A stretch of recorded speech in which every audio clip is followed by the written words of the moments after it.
आपको आज प्रवचन में योगी पुरुष का विवरण बताते हैं। तो सर्वप्रथम मैं आपका हालचाल जान लेता हूँ। तो आशा करता हूँ कि आप स्वस्थ होंगे, मस्त होंगे। परमात्मा आप पे सदा कृपा बना के रखे।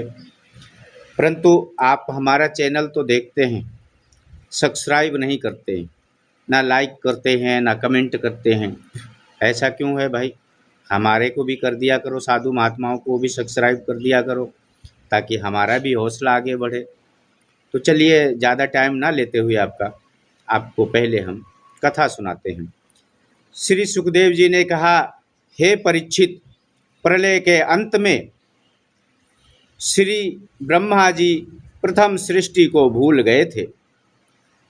श्री हरि ने उन्हें धारण शक्ति दी, जिसमें वे फिर उनकी रचना कर सके। स्वर्ग इत्यादि के मिल जाने पर आदमी असत्य सुख कदापि नहीं भोग सकता है। इसी वास्तव में बुद्धिमान केवल प्राण धारण के उपयुक्त विषयों का ही भोग करते हैं। यदि भूमि है तो पलंग की क्या आवश्यकता है? क्या आवश्यकता है? बाहु है तो तकिए की क्या प्रयोजन? अंजलि है तो गिलास का क्या? पेड़ों की छा है तो कपड़ों का क्या आवश्यकता है? भोजन ही पेड़ में फल लग कर करते हैं। नदियों में जीवों के लिए ही पानी बहता है। कंदराओं में निवास करने से कौन मना करता है? भगवान श्री हरि अनंतःकरण में स्वयं सिद्ध हैं, वे आत्म हैं। इस पर माया मिट जाया करती है। मनुष्य के हृदय में जो एक अंगूठा है बराबर पुरुष निवास करता है। वह 4 भुजाओं वाला चरण पंध, शंख और चक्र गदा के चिन्हों से युक्त है।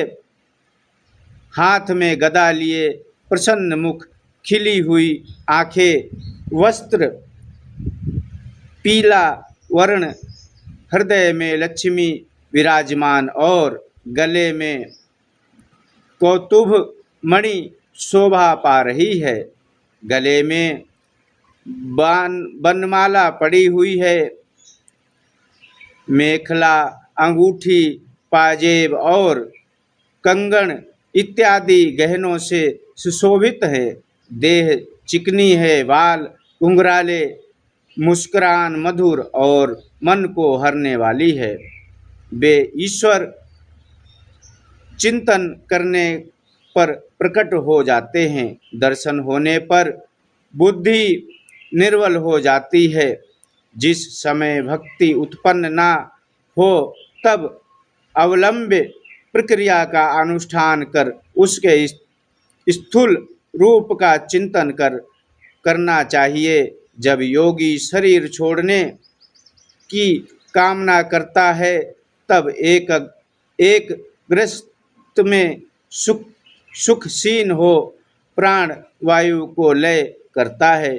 फिर मन बुद्धि को अपने दृष्टि में उस दृष्टि को विश्वाद्ध आत्म और आत्मा को परब्रह्म में लीन कर विश्राम पा लेता है। देवता भी आत्मा पर ही अपनी प्रभुता नहीं दिखा सकते हैं। उस दशा में सत्य, रज, तम, अहंकार तत्व और महातत्व यह सब दूसरी बार उनकी सृष्टि करने को समर्थ नहीं हुआ करते हैं। वे योगी जन आत्मा के सिवाय श्री हरि के चरण कमलों का चिंतन करते हैं।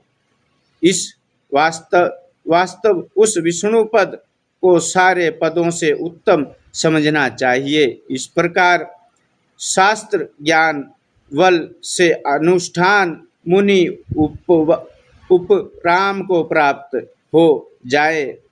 मन को स्थिर करके एड़ी गुदा द्वारा को रोक कर पवन को नाभि आदि 6 चक्रों में चढ़ाए और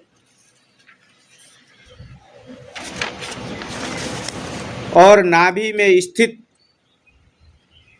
पवन को हृदय में लाकर वहां उदान वायु द्वारा छाती में लाए जाए। फिर धीरे धीरे अपने तालू में उस पवन को ले जाए तथा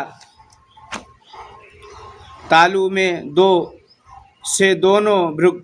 भ्रुकुटियों के मध्य भाग में ले आए।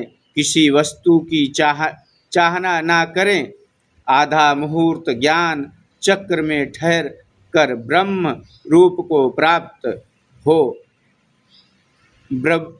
ब्रह्मानंद का भेदन कर शुद्ध दृष्टि से देह और इंद्रियों को त्याग दें। इस सह मुक्ति अब क्रम मुक्ति वर्णन करते हैं। हे राजेंद्र, मृत्यु समय जो वासना प्राणी की होती है, सब लोक के भोगता ही जाऊंगा तो मन इंद्रियों सहित जीव जाता है। यद्यपि तप योग समाधि वालों को यह गति प्राप्त होती है, योगी जन बालकों के मार्ग से तेजमय सुमंद नाड़ी द्वारा अग्नि देवताओं को प्राप्त होता है। पश्चात ऊपर शिशुमार चक्र को प्राप्त होता है। 5वें स्कंद में शिशुमार चक्र का वर्णन है। शिशुमार चक्र उल्लंघन करके रजोगुण रहित अति सूक्ष्म शरीर करके अकेला योगी महर्षि लोक को प्राप्त होता है। इसके